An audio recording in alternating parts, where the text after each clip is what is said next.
Hello, and welcome to the President's Class, now solely on YouTube for the pandemic and from my home, where anything can happen.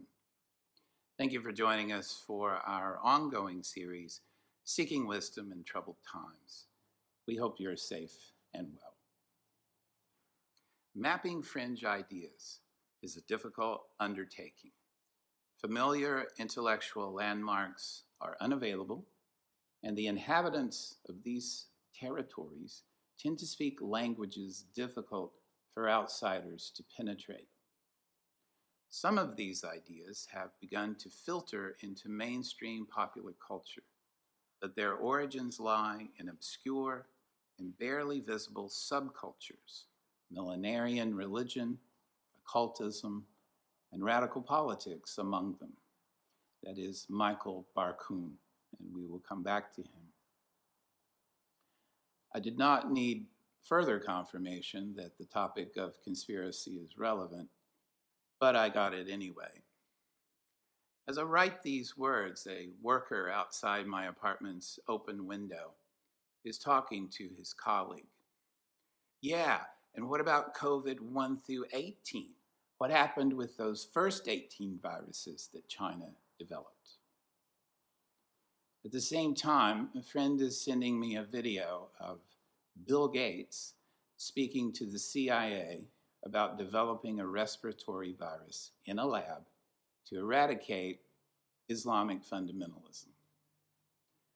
I watched that Bill Gates video, and I have to say, I was beginning to imagine it being true. I'm a highly educated person and trained especially in evaluating arguments, but it made me watch because I love stories, and conspiracies actually do exist. Finally, I did a fact check and came up with a Reuters article that detailed the issues with the video, showing it to be false and in the service of the anti-vaccination movement. After I sent my friend the fact check, he writes, "I don't know who to believe anymore, but something is up." What a perfect way to put the issue. Something is up, and whom should we believe? My own sensitivity to story overwhelmed my sense of truth until I heard another story that was much less interesting but more factual because it had been tested using conventional methods. Here's perhaps the first insight we can make about conspiracy theories. A good story is more interesting than a bland truth. We saw this in our discussion of Matthew's genealogy of Jesus. It was wrong, but it was also a better, that is, a more meaningful story than the right one. But here is another insight. The closer a story is to a truth, the better it is, no matter how dramatic. Matthew's genealogy of Jesus was not that wrong. It was close enough, only 3 names off. Had he included, say, Chinese ancestors in his genealogy of Jesus, it would not have worked at all as a story or as the truth. Finally, we recall that truth is an agreed upon consensus of what is the case, which is constantly changing, but slowly. The etymology of the word means faithfulness to that consensus.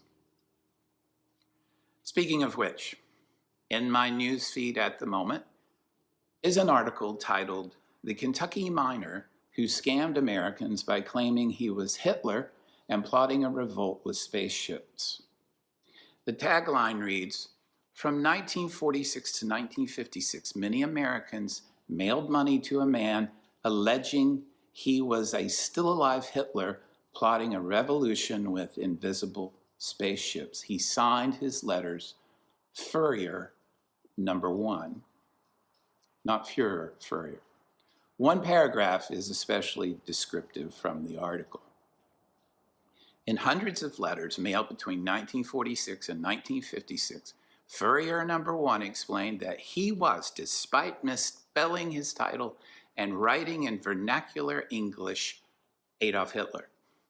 As it turned out, both he and Eva Braun had survived. They had set up camp in Kentucky to plot a new revolt, then take over the United States and then the world and ultimately outer space. Hitler and his gang of 36,000 German dissidents were hard at work digging tunnels from nearby mountains to Washington, D.C. to aid their revolution. When he wasn't underground, Hitler got around by way of invisible cab. Together, his huge armies of soldiers and scientists had built 116 secret factories across Kentucky and Idaho to develop atomic bombs and invisible spaceships which made no sound. You will probably not be surprised that a 1947 Gallup poll reported that 45% of Americans believed that Hitler was still alive, nor that Furrier number 1 asked for and received what is $140,000 in today's money in donations. What may surprise you, as it did me, was that the writer of this story, Tarpley Hitt, has interviewed me as well. Let the conspiracy theories begin. Most stories live in this truth-lie contested space and are less entertaining than the Furrier number 1 and are more seductive than the Bill Gates one. Many, especially of late, generate violent rhetoric and sometimes violent action. If you want to read a detailed examination of current conspiracy theories, I recommend the Atlantic's Shadowland series. As always, at PRS, we're asking deeper questions, ones that help us get to who we are and how we can be wise in the world. For our purposes, then, the question is the same as my friends. Whom do I believe and why? And something is indeed up. It always is. There are forces and figures always manipulating things outside of our purview and affecting us with their power. Inside that moment of hesitation, in whom to believe lie the seeds of conspiracy theories, and it is time to explore how those seeds are nurtured and cultivated in the nexus of stories failing, stories emerging, truth, and monsters. It would be instructive to walk through the various world and American conspiracy theories, but there are too many, which says something in itself. One thing we would see if we did, though, is that, like monsters, conspiracy theories are pervasive and persistent, but also take on new life in catastrophe. Dramatic change demands an explanation, and there is a sense of betrayal by the old story. So new conspiratorial ones emerge with a vengeance. As we saw with monsters, the catastrophe is more about stories changing than the events themselves. And conspiracies come from the same place as monsters, that chasm of uncertainty that opens in the landscape of culture when a new element breaks in. Let us explore that idea further by looking at a writer whose own catastrophe prompted him to offer one of the first studies of conspiracy theories in American political life. What was the catastrophe that urged historian Richard Hofstadter to write his essay, The Paranoid Style in American Politics? It was the nomination of Barry Goldwater as the Republican candidate for president over Nelson Rockefeller in 1964. Goldwater, of course, lost in a landslide to Lyndon Johnson, but the very fact that such a strange conservative could be nominated by one of the two American political parties was too much to bear for Hofstadter. And like a good scholar, he tried to understand what was happening by combing through history and reaching some conclusions to get at the root cause. Were he alive in 2020, he might be overwhelmed at our current situation. Political scientists tell us, though, that there's a direct line between Goldwater and current conservatives. So Hofstadter was onto something in terms of politics, as well as the theory of conspiracy theories. Published in Harper's Magazine in November of 1964, Hofstadter's essay was based on a lecture given at Oxford University on November 21st, 1963. If that date did not jump out at you, listen again. November 21st, 1963. One day before the assassination of John F. Kennedy, the quintessential conspiracy event in American history. One day before the great writer and Christian apologist C.S. Lewis died in Oxford. One day before another English novelist, Aldous Huxley, mystic and muse for the 1960s, left this world with a lethal dose of LSD administered by his wife at his request. You see how this works? In a short paragraph, I just connected Hofstadter to JFK, C.S. Lewis, and Aldous Huxley. Everything can be connected by chance and language, sometimes too easily so. What today we might call the conspiracy theory mindset, Hofstadter termed the paranoid style in American politics. He meant the phrase to be both psychological and pejorative, but not partisan. Conspiracy theories exist across the political spectrum. He opens the essay by stating, American politics has often been an arena for angry minds. It seems that what shocks him is what is shocking us today. That is, how much political leverage can be got out of the animosities and passions of a small minority. So while he is prompted to write by the Goldwater nomination, he is most concerned with deeper issues that are not confined to political camps. He thereby avoids one of the conspiracy theory traps, which is that evidence marshaled against the theory ends up proving the truth of the theory to those promoting it, especially now when media provides a channel for everyone who has a phone. Conspiracy theories are touted by people of all persuasions throughout history and in all cultural contexts. For example, who can doubt that the New England Patriots get favorable calls by the officials? Who can doubt that Karen in accounting was promoted unfairly over me, and that the parent corporation back east does not care about those of us here on the West Coast? And closer to home, we all know that Osama bin Laden was a follower of Manly P. Hall, right? More on this one later. Conspiracy theories exist in part because they are strange and compelling explanations that are more dramatic than consensus.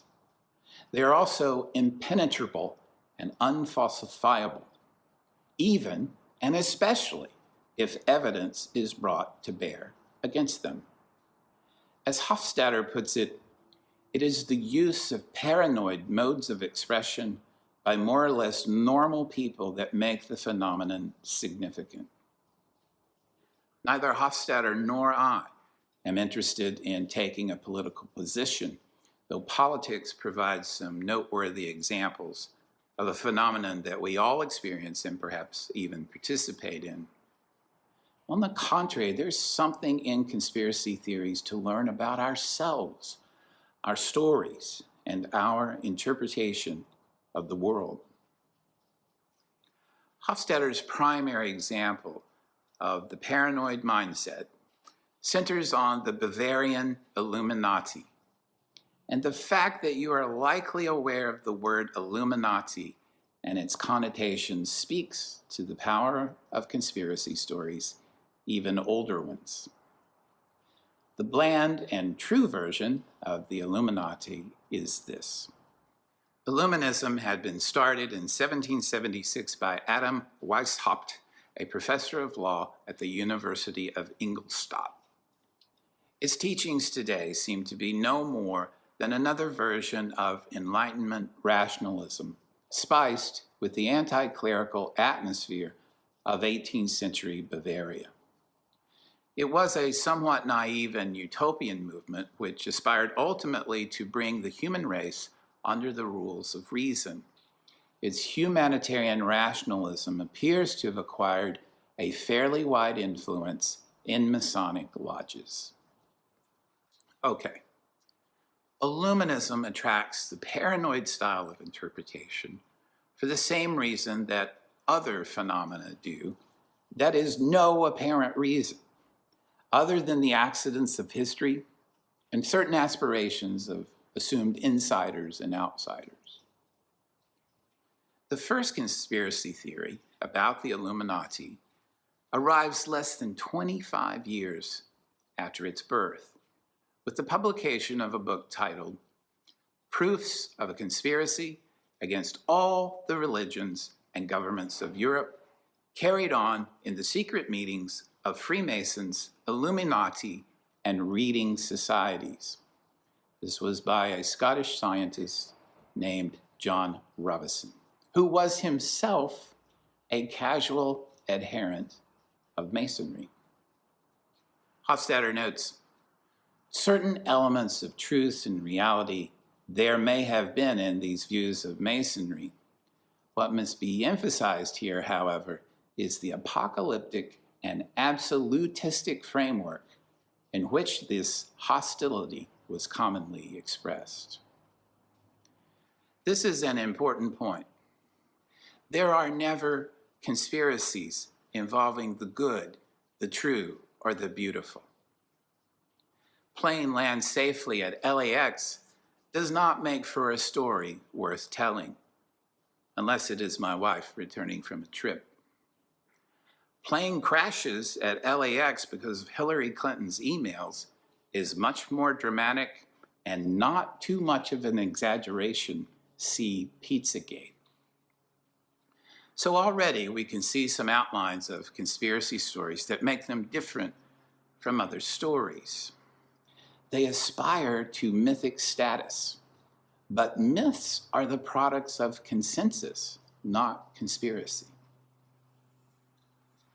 Hofstadter's other major example is the anti-Catholic movement in America that worked hand in hand with nativist and racist ideologies and included important and revered figures such as Samuel Morse and Lyman Beecher, Harriet Beecher Stowe's father. Growing up in the Protestant South, I was exposed to anti-Catholic rhetoric regularly, as one head of a Cerberus whose other two heads were anti-Semitism and racism. Hofstadter quotes a Protestant militant who describes the so-called Catholic threat heatedly and, as is often the case, bizarrely. It is an ascertained fact that Jesuits are prowling about all parts of the United States in every possible disguise, expressly to ascertain the advantageous situations and mode to disseminate popery.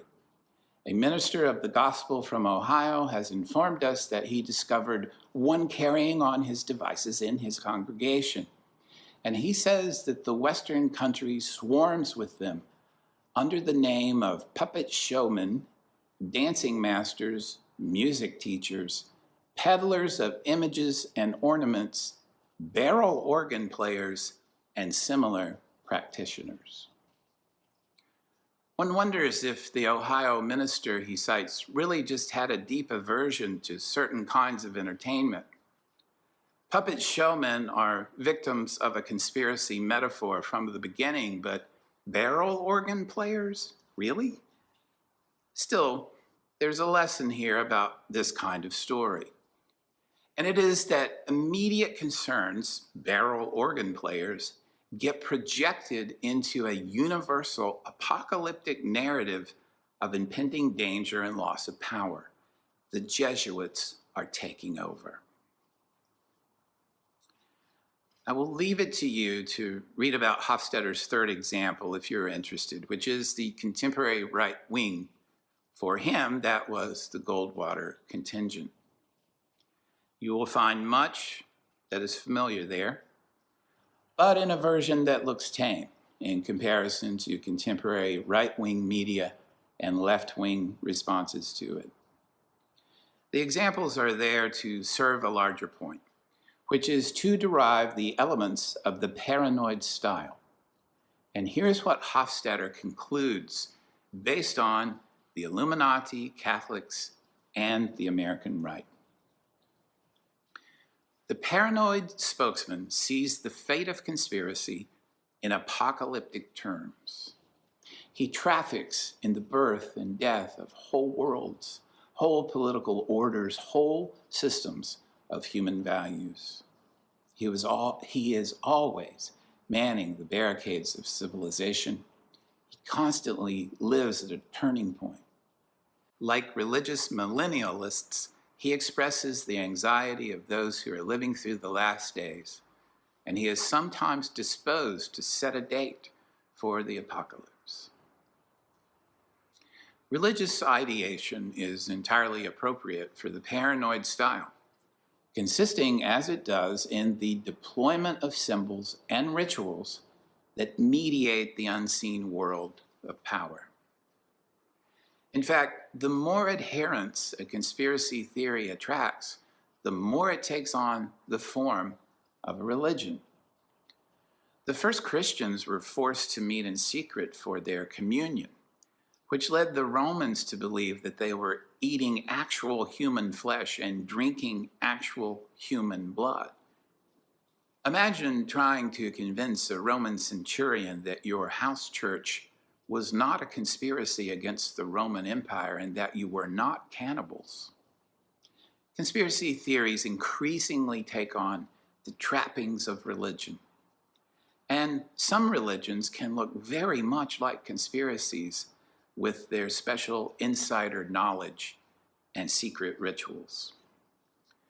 Related to that and to our series here in the pandemic, Hofstadter notes, but certain religious traditions, certain social structures and national inheritances, certain historical catastrophes or frustrations may be conducive to the release of such psychic energies and to situations in which they can more readily be built into mass movements or political parties.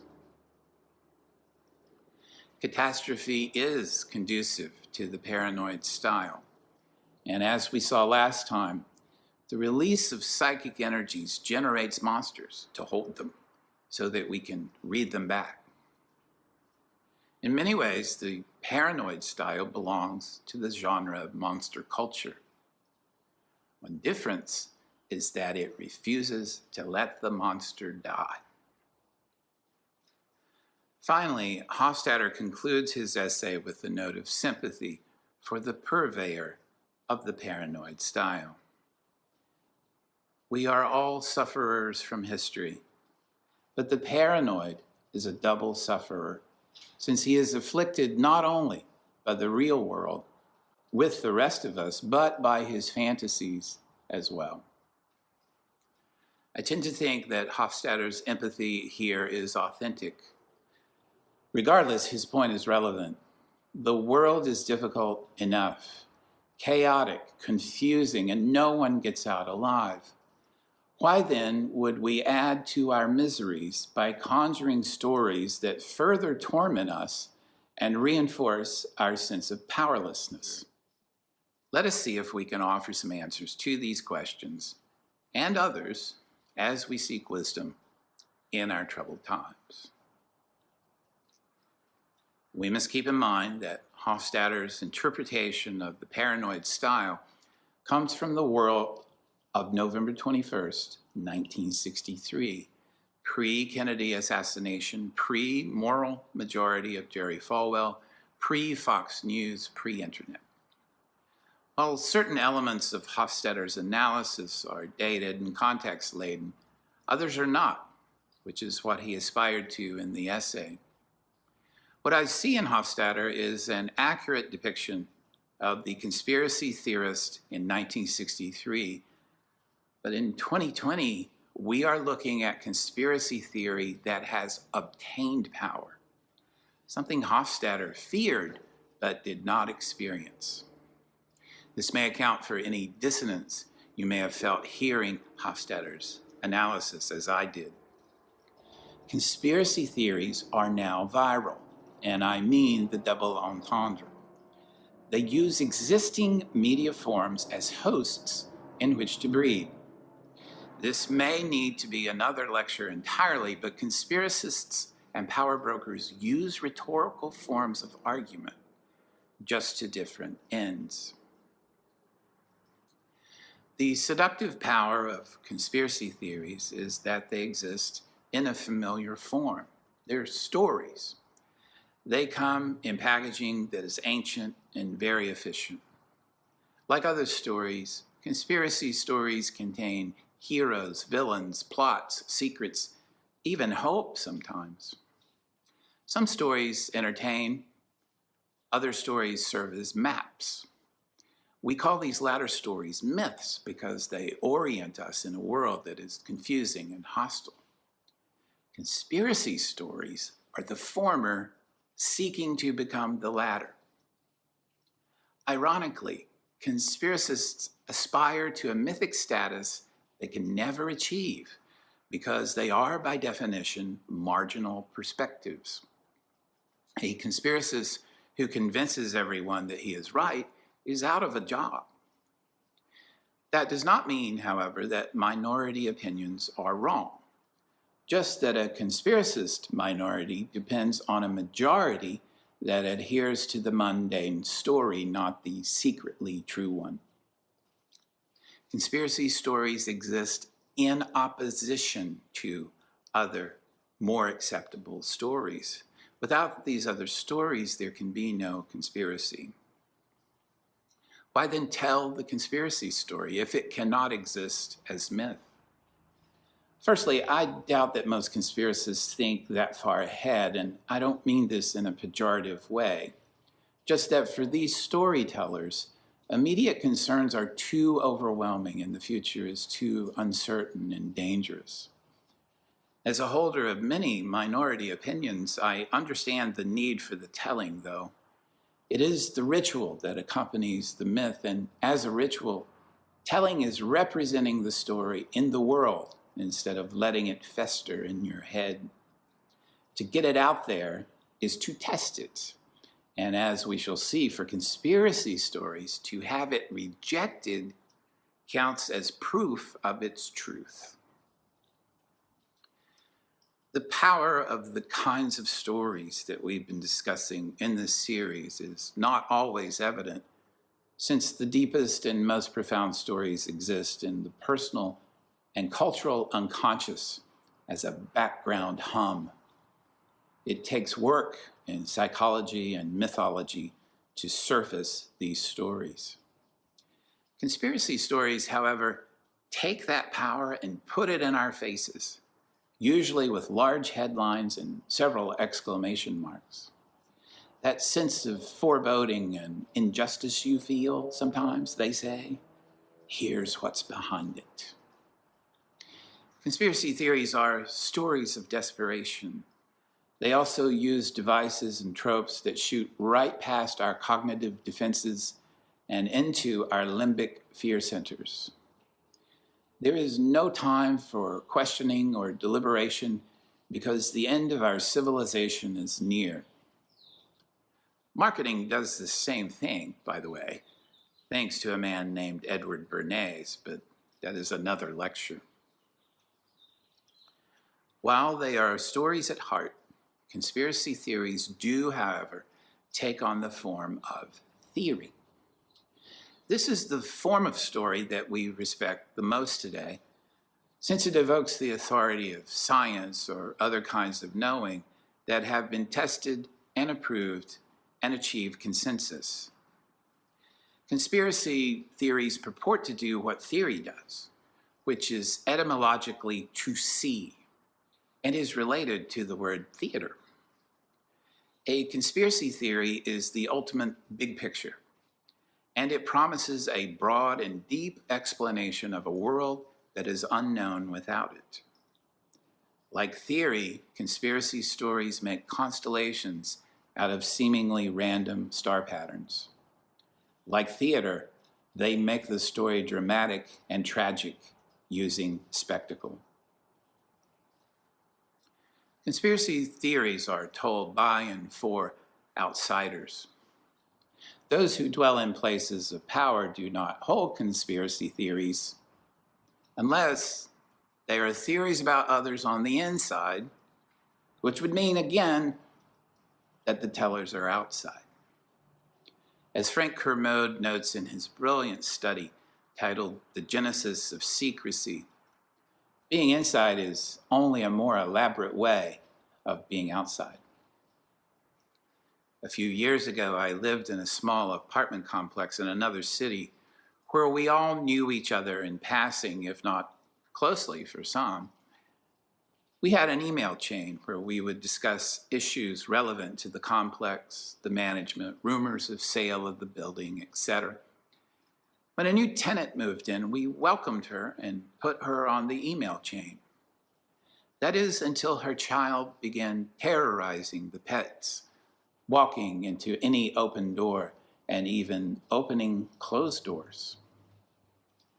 Casual comments about the problem were met with rebuffs, and the management was too outside for us to consult. So we did the only thing we thought we could. We created a new email chain and left the new tenant out. It was not long before each of us began wondering if there was now another email chain from which we ourselves had been excluded. Such is the nature of secrecy. You always wonder if there's another, deeper secret to which you are not privy. We should note that Kermode's comment comes in a study of the disciples of Jesus in the Gospel of Mark. So this phenomenon is not limited to apartment complexes. It is a part of many groups. Being inside is only a more elaborate way of being outside. That is because ultimately there is no inside, no one who has all the secret knowledge. And far from diminishing storytelling, being permanently outside only increases storytelling's frequency and fervor. Kermode's book is a good touchstone for us, dealing as it does with interpretation. And this is what Hofstadter, the historian, would not be inclined to see. And here we enter the world of Hermes, the messenger of the gods, and of many other things like crossroads. It is a fascinating fact that the messenger of the gods is also a trickster. And of course he would be. We access the world through language, but there is a world beyond our words that we cannot reach, though we try with all our ways of knowing. The world outside breaches our linguistic world, though, and requires us to reconstitute it, as is happening now with COVID-19. What we do know of the world is made these days by scientific discourse, both the professional method and the colloquial one. Science means knowledge, and to know means to test and get results that confirm the hypothesis that generated the test. For professional scientists, that process produces laws, like those of gravity and thermodynamics.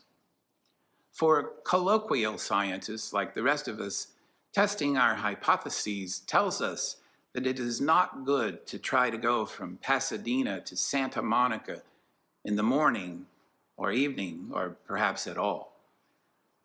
I am being a scientist when I look for proof that she loves me, though be careful with that one. I'm being a scientist when I do my work and get feedback on it with a raise or a demotion. With enough of us doing enough of these tests, we collectively come to some conclusions and a consensus, and we call that the truth. It is a protean truth, but a truth nonetheless, socially constructed out of our many and varied experiences here in the world of becoming. The messenger of the gods, however, is a trickster. To believe in God-eyed views of the world is to be tricked, because we do not see with God's eyes. We live in the dust, are made of it, and will soon return to it. The world is always changing, and so are we. So are all of our conclusions. They're tentative, and our consensus is momentary and fragile. Put another way, to be inside is only a more elaborate way of being outside. I have new experiences that our consensus cannot account for satisfactorily, and sometimes that phenomenon happens on a global scale. A novel virus enters the world and affects us all, and our consensus is broken and must be rebuilt. Stories change, new stories emerge, truth falters, and monsters appear to warn us that change is here. We must begin again to make the world in our words. Hermes laughs and then speeds back to Olympus. What we must do is interpret, and that art is called hermeneutics, after the trickster god of the same name, and because messages from the gods are never clear. Just ask our old friend Job.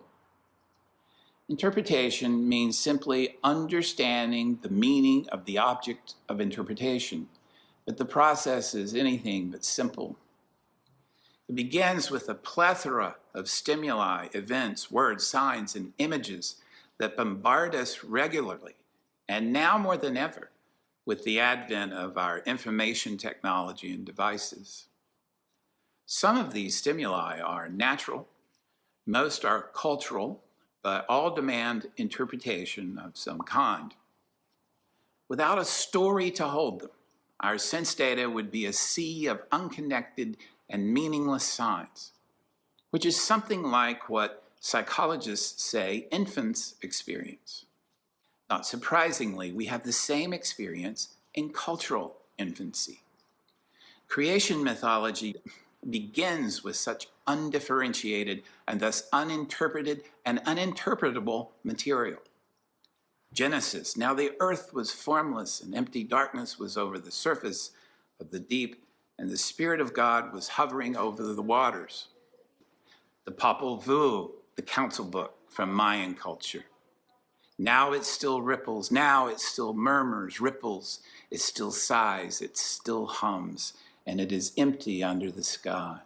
The Mesopotamian epic, Enuma Elish, when on high the heaven had not been named, firm ground below had not been called by name, naught but primordial Absu, their begetter, and Mumu Tiamat, she who bore them all, their waters commingling as a single body.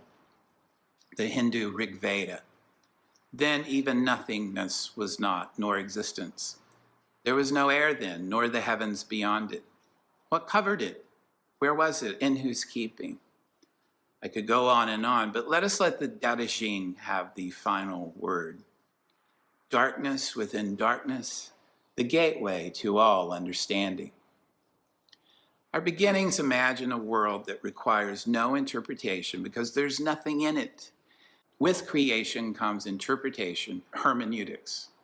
This means that, and that is related to this in that way, etc. Compare those beginnings to the present, where we are overwhelmed by signs demanding our interpretation and over-interpreting each sign.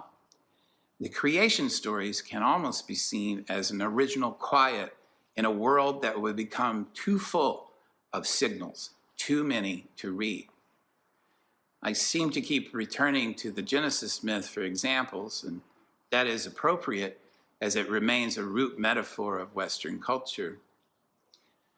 Hermes, the trickster, is there in the form of a serpent. Now the serpent was more crafty than any of the wild animals the Lord God had made.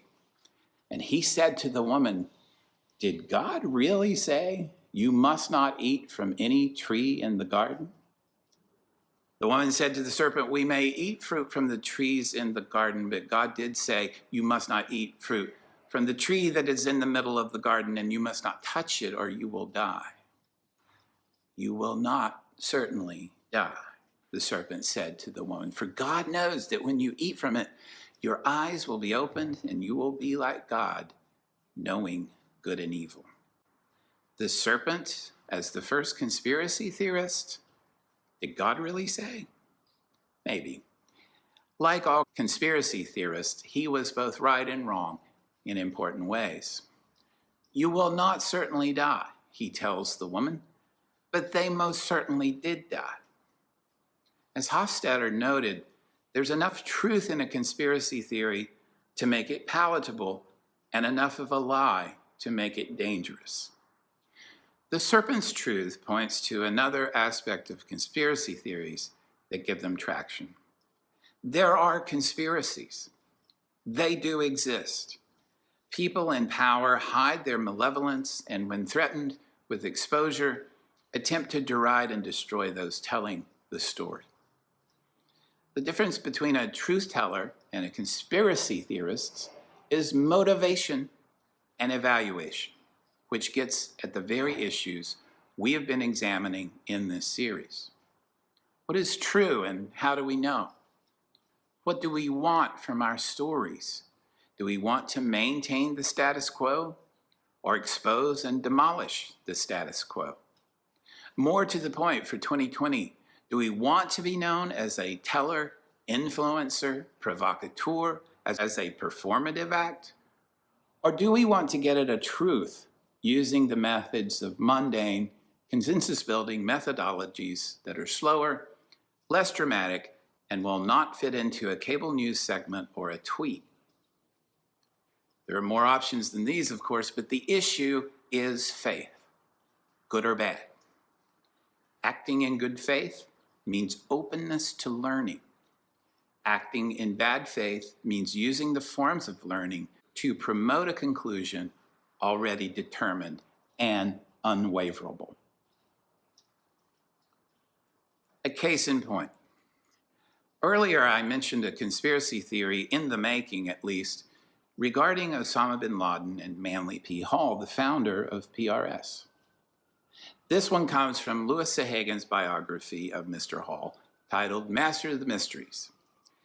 In the preface to the 2016 edition, Sahagan writes this: "Since this book was first published, it was revealed that Al-Qaeda founder Osama bin Laden was fascinated by Hall's writings.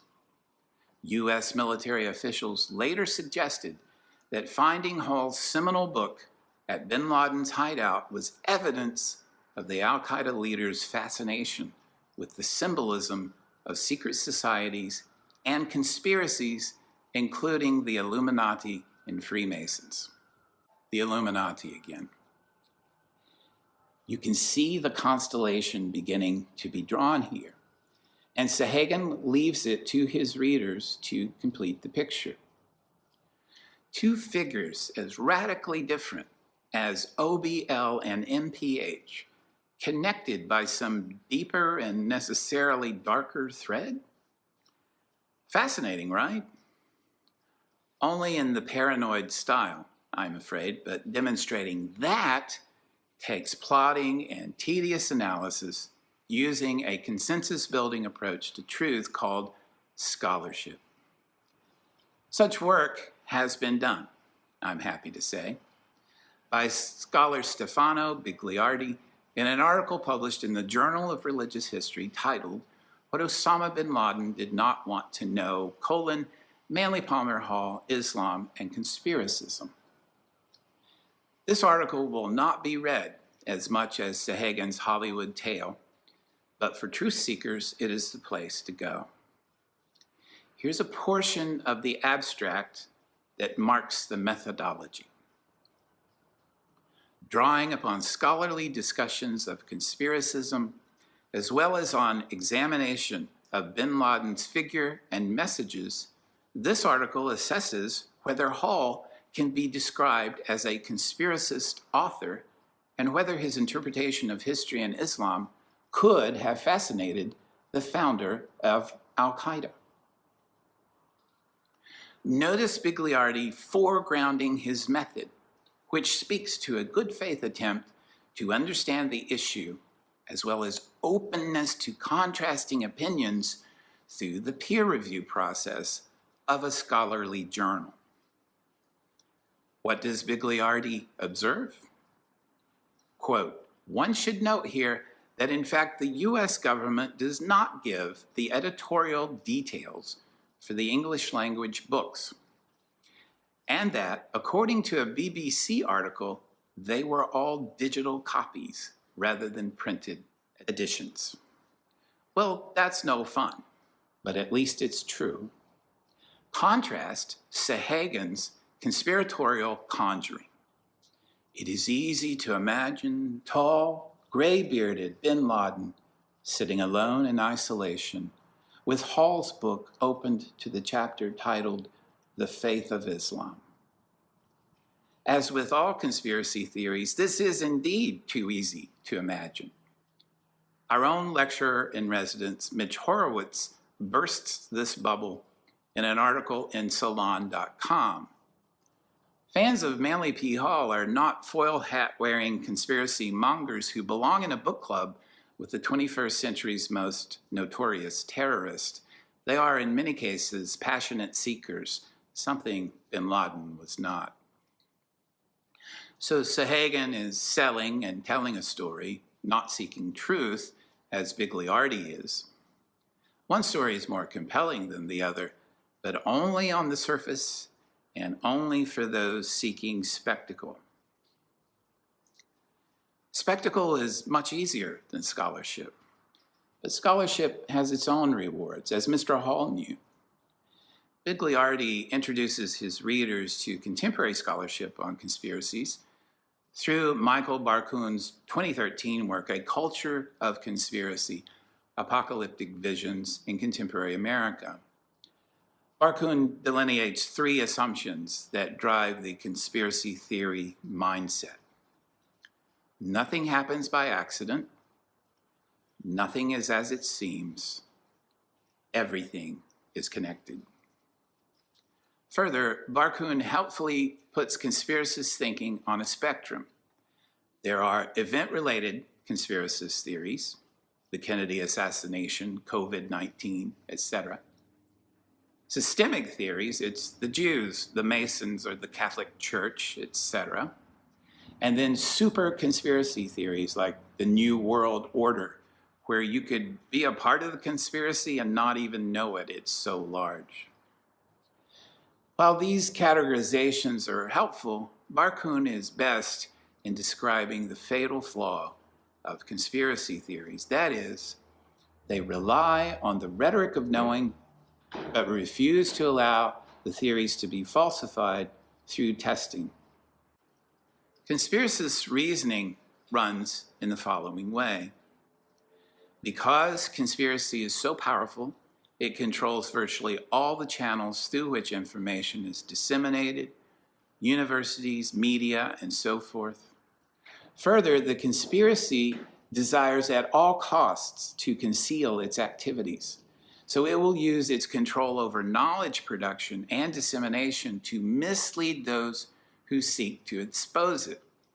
Hence, information that appears to put a conspiracy theory in doubt must have been planted by the conspirators themselves in order to mislead. The result is a closed system of ideas about a plot that is believed not only to be responsible for creating a wide range of evils, but also to be so clever at covering its tracks that it can manufacture the evidence adduced by the skeptics. In the end, the theory becomes non-falsifiable because every attempt at falsification is dismissed as a ruse. Here we can see again Hofstadter's point about the conspiracist as double sufferer of both the conspiracy he imagines and the actual world that is already chaotic and brutal enough. So what do we do with these fantastical stories that are non-falsifiable but also compelling? We do what we always do as seekers. We learn from them about ourselves, our stories, and how they work to make or unmake meaning. To do that, let us move from Osama bin Laden's hideout to a summer classroom on 17th century religious poetry. This anecdote comes from literary and legal scholar Stanley Fish's book, Is There a Text in This Class?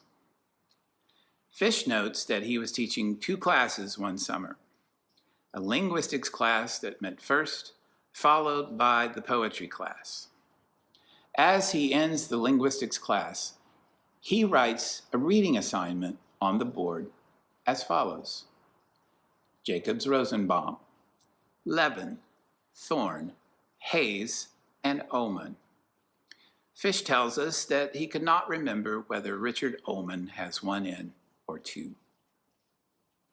Linguists will recognize these names as scholars in the field. The class leaves, then Fish encloses that list in a box and adds the page 43 notation.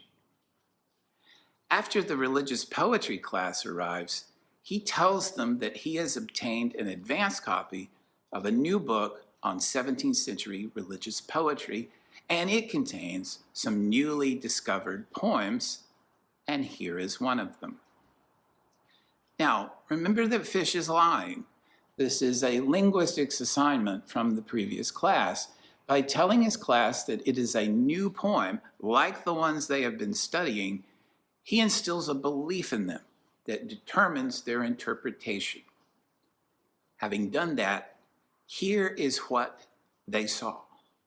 Fish notes, the first student to speak pointed out that the poem was probably a hieroglyph, although he was not sure whether it was in the shape of a cross or an altar.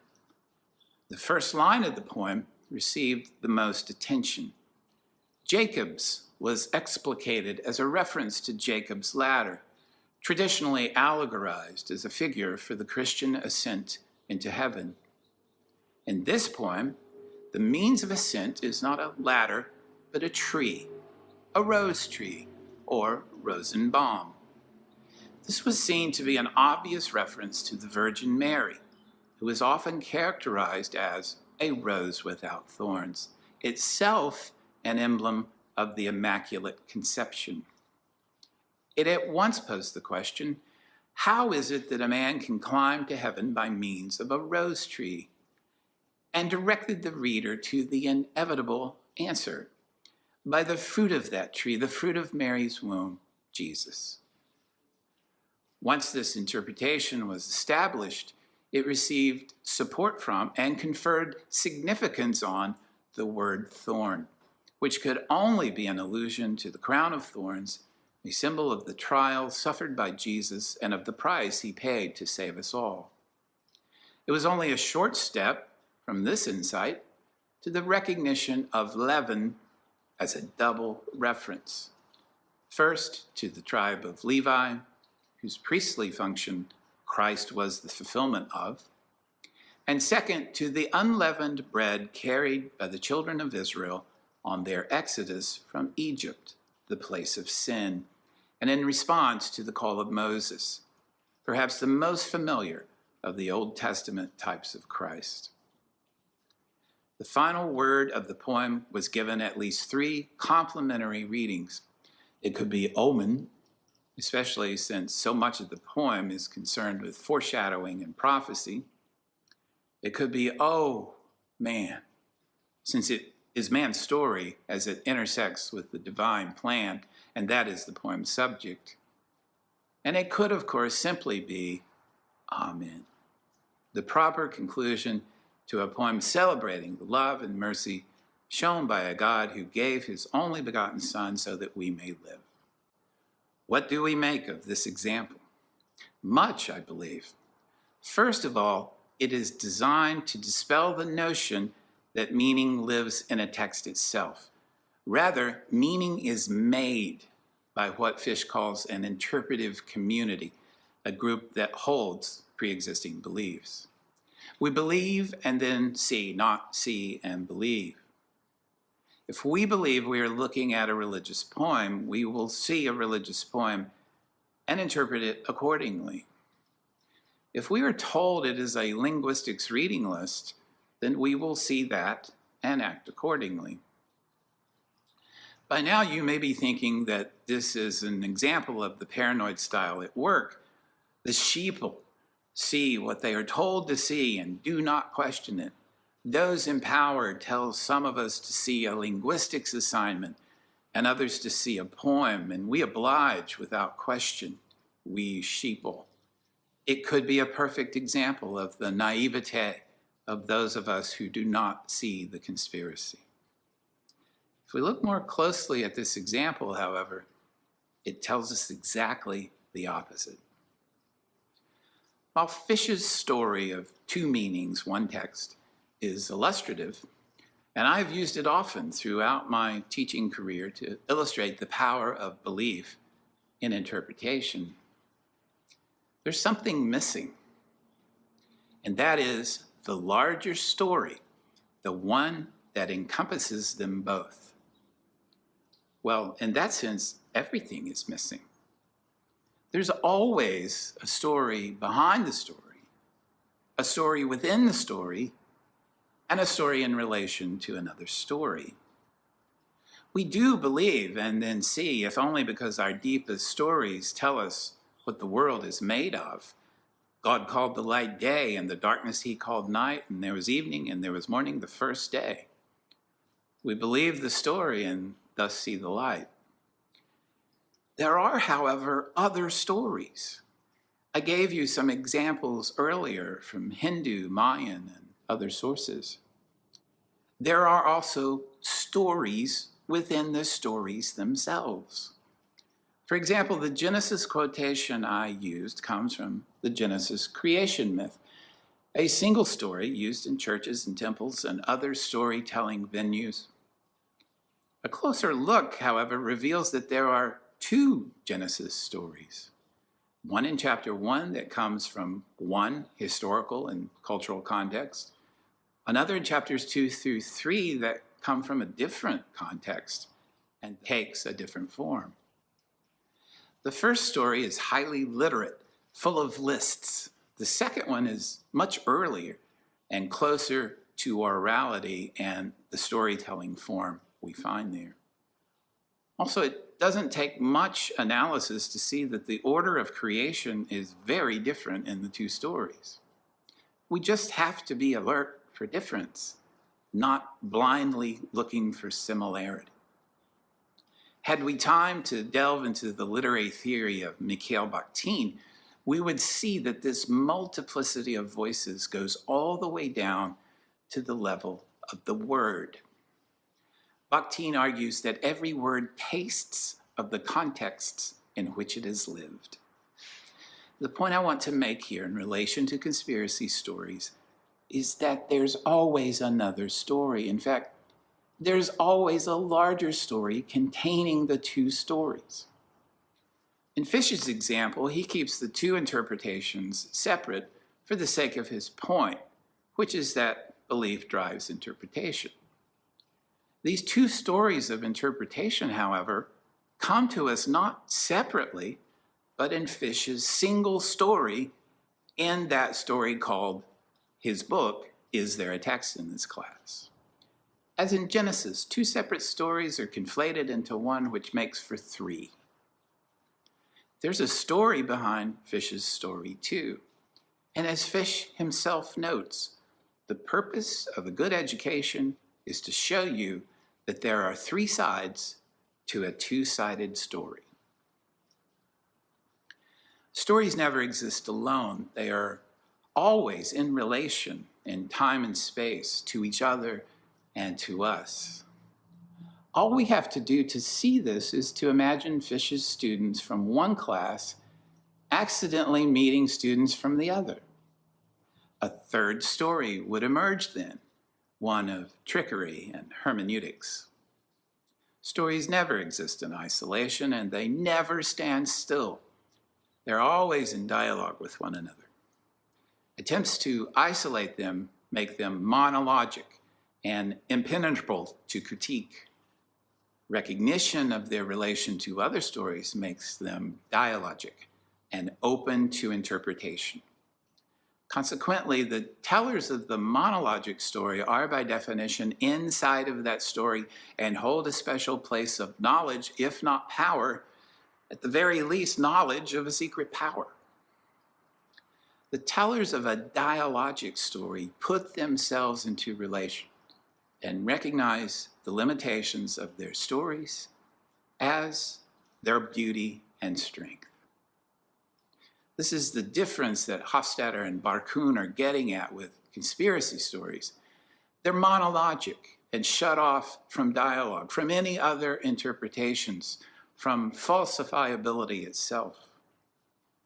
Mythology, however, is inherently dialogic, recognizing the ephemeral nature of particular stories as tellings for a certain place and time.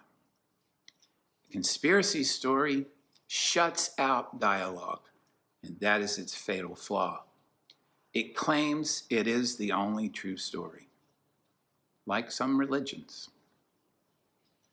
There's a story about stories that I often tell, and it is a good time to tell it again. This is a true story found in Charles Eastman's book, The Soul of the Indian, involving a missionary who comes to the Seneca tribe with the one true story of Genesis and the Gospels of Christ and salvation. After hearing the story of Christ, the Seneca respond with a story about the origin of corn. The missionary is livid and declares that he's given them the truth, and they have responded with mere fable and falsehood. The Seneca are genuinely confused, existing as they do in a culture of mythology where the more stories there are, the better. And they say to the missionary, "We believed your story, why won't you believe ours?" To give that response with all sincerity is to recognize that there's no one story, that stories being told and tested against one another is the way to wisdom, and that storytelling, therefore, never ends. Thank you for your attention. Be well.